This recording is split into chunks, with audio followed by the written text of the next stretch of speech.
Dan di antara orang penting yang ikut mengglorifikasi ini, yang menurut saya perlu diungkap dan perlu dikejar dari mana dia punya sumber itu, yang pertama adalah Hidayat Nur Wahid, mantan Presiden PKS, mantan Wakil Ketua MPR.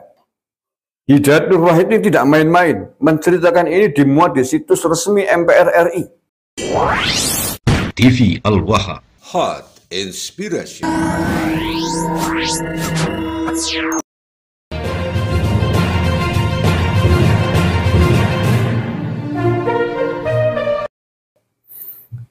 Kebenaran sejarah harus diungkap sebenar-benarnya.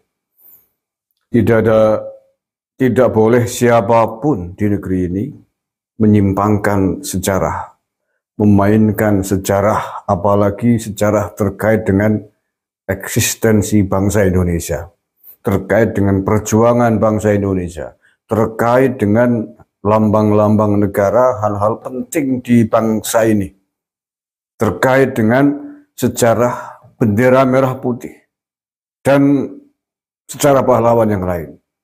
Tidak boleh siapapun memainkan dan memalsukan.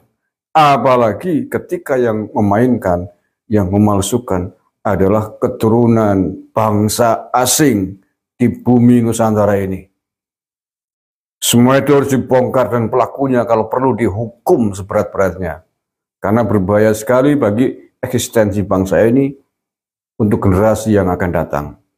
Salah satu yang diglorifikasi terkait dengan pengusulan Habib Idrus bin Salim Al-Jufri atau yang dikenal dengan guru tua dari Palu, Sulawesi Tengah adalah dikatakan sebagai pengusul bendera merah putih. Ini diglorifikasi oleh pendukung-pendukungnya, dikatakan bahwa Idrus bin Salim Al-Jufri ini dikatakan sebagai penemu bendera merah putih. Padahal ini adalah bohong yang sebesar-besarnya. Bohong besar dan tidak masuk akal kalau itu dikatakan sebagai penemu bendera merah putih yang notabene Idrus bin Salim Al-Jufri adalah kelahiran bangsa Yaman yang masuk datang ke Indonesia sudah berumur sekitar 25 tahunan lebih dan selama hidupnya tidak pernah menjadi warga negara Indonesia. Dia dikatakan sebagai penemu bendera merah putih, kemudian diusulkan hari ini menjadi pahlawan nasional. Sungguh ini sangat menyakiti nilai sejarah, menyakiti rasa kebangsaan kita. Ya, salah satu yang diglorifikasi itu. Kemudian yang lain adalah mengglorifikasi tentang jasanya di Indonesia sebagai orang nasionalis katanya. Orang yang punya pembelaan jasa besar dengan bangsa ini. Tentu ini tidak bisa dibiarkan, tidak hanya tentang penolakan yang bersangkutan menjadi pahlawan nasional, karena memang tidak pantas dan juga kemudian sejarahnya juga harus diluruskan. Saya mencari tahu tentang siapa sih awal mula yang mengatakan, mengisahkan Idrus bin Salim Al-Jufri ini. Awal mula yang membuat kisah bahwa Habib Idrus bin Salim Al-Jufri ini adalah penemu bendera merah putih. Saya tidak menemukan. Tapi kalau yang mengglorifikasi sudah saya temukan. Ya tidak lain adalah para pendukungnya. Dan di antara orang penting yang ikut mengglorifikasi ini, yang menurut saya perlu diungkap dan perlu dikejar dari mana dia punya sumber itu, yang pertama adalah Hidayat Nur Wahid, mantan Presiden PKS, mantan Wakil Ketua MPR. Hidayat Nur Wahid ini tidak main-main, menceritakan ini dimuat di situs resmi MPR RI ketika dia masih menjabat sebagai Wakil Ketua MPR. Dia mengatakan tentang Habib Idrus bin Salim Al-Jufri sebagai penemu bendera merah putih ini. Yang kedua adalah Kiai yang pernah menjadi pengurus PBNU, Kiai Haji Adnan Anwar. Saya pernah bertemu dengan beliau nih waktu ada acara PKPNU di Banyumas sekitar tahun 2017 atau 18 yang lalu lah. Saya tidak nyangka ini juga perlu ditanyakan nih, Kiai Haji Adnan Anwar. dia juga menceritakan hal yang sama. Yang ingin saya tanyakan, dari mana dia punya kisah itu? Dan kisahnya hampir sama. Dikisahkan bahwa di dalam mimpinya Habib Idrus bin Salim Al-Jufri itu dikisahkan bahwa bendera Indonesia adalah merah putih agar disampaikan ke Bung Karno gitu. Nah, saya nggak tahu apakah ini diceritakan dulu oleh Habib Idrus bin Salim Al-Jufri ketika masih hidup, atau memang sengaja diciptakan, dibuat oleh para pengikutnya, para penerusnya pasca beliau itu meninggal dunia. Gak tahu, ini belum ketemu saya. Makanya di awal tadi saya ngomong bahwa saya belum menemukan ini pengglorifikasi penutur kisah pertama siapa ini. Siapa? Apakah logikanya adalah kalau itu adalah hasil dari mimpinya Habib Idrus bin Salim Al-Jufri ini, maka logikanya pada yang menceritakan adalah yang bersangkutan. Kan tidak mungkin mimpi itu diketahui sebelum yang bersangkutan cerita.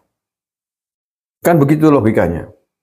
Cuman dalam konteks teks literatur saya mencari-cari jejaknya, tidak menemukan ada petikan bahwa Habib Idrus ini bercerita, saya pernah bermimpi bertemu Rasulullah agar bendera merah putih Indonesia agar bendera Indonesia adalah merah putih. Saya belum menemukan kutipan itu.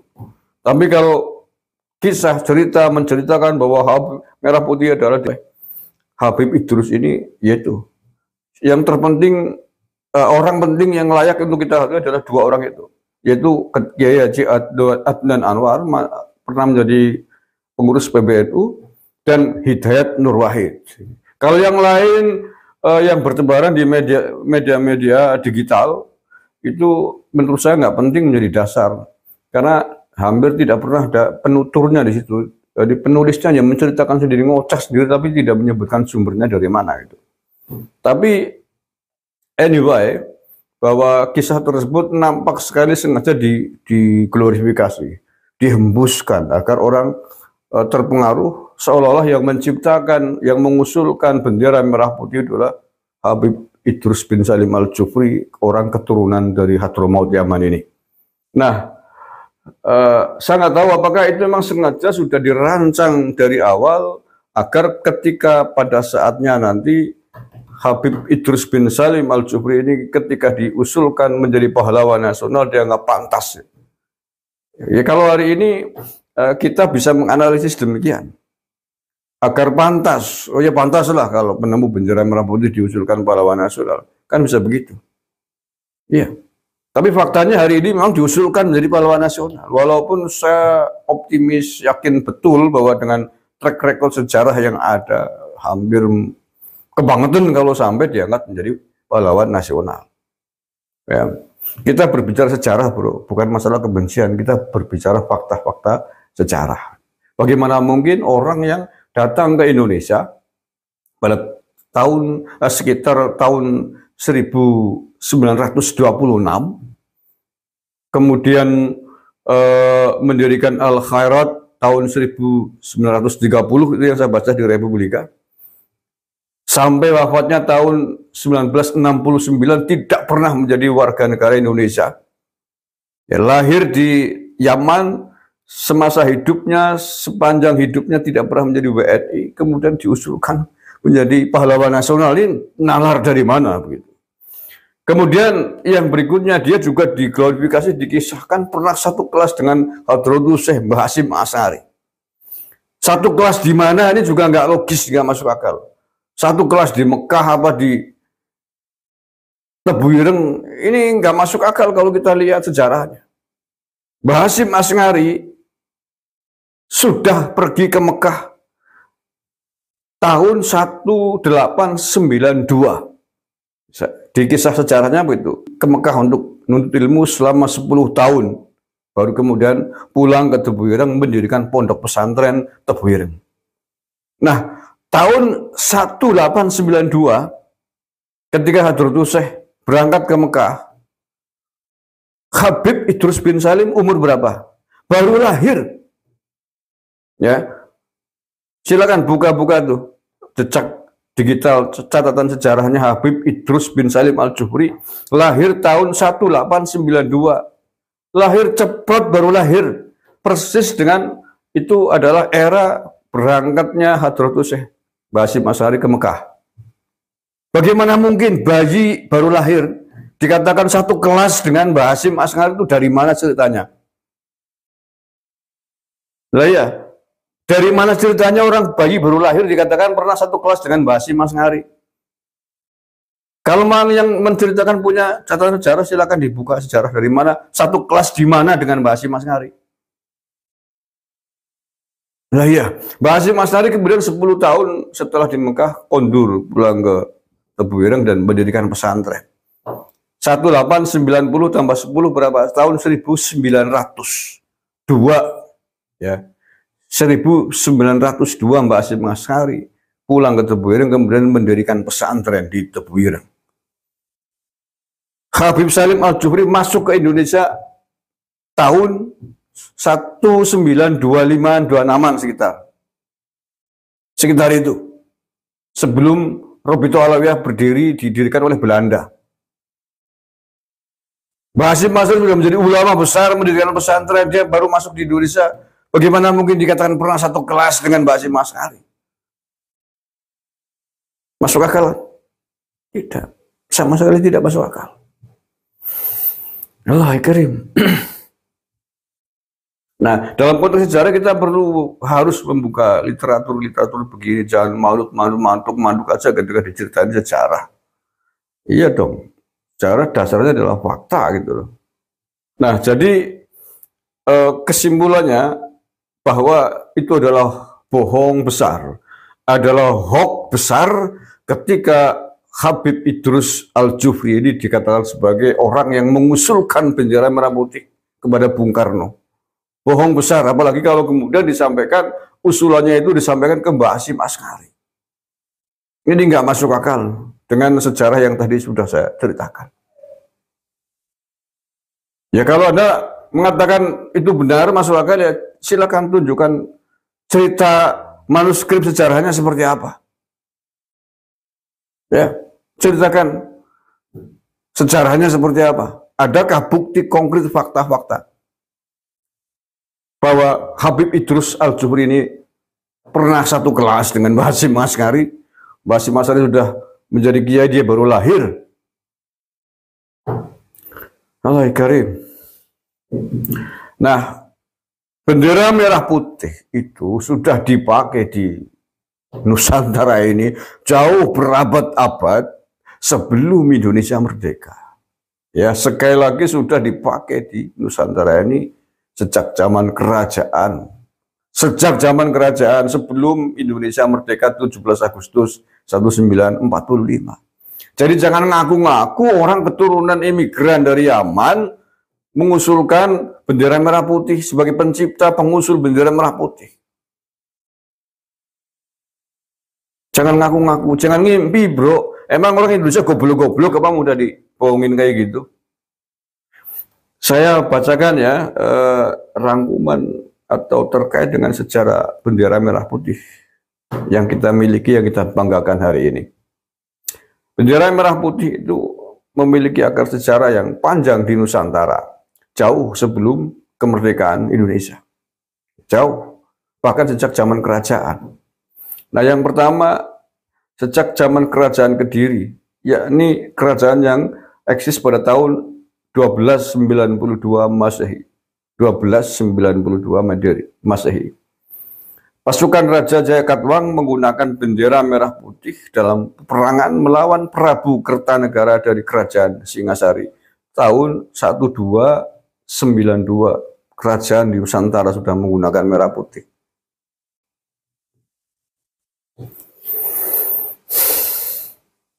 Kemudian pada zaman Kerajaan Majapahit, merah putih juga sudah dipakai. Majapahit ini pasca Kediri ya. Jadi kalau Kediri itu abad 12, Kerajaan Majapahit itu abad ke-13 sampai ke-16 ya. Agak panjang ini masa kejayaannya Majapahit, sekitar 300 tahun atau 3 abad. Merah putih menjadi lambang kebesaran kerajaan. Empu Prapanca dalam kitab Negara Kertagama mencatat bahwa sejak tahun 1350 hingga 1389 Masehi, Bendera ini selalu digunakan dalam upacara kerajaan Prabu Hayam Wuruk. Nah, kan?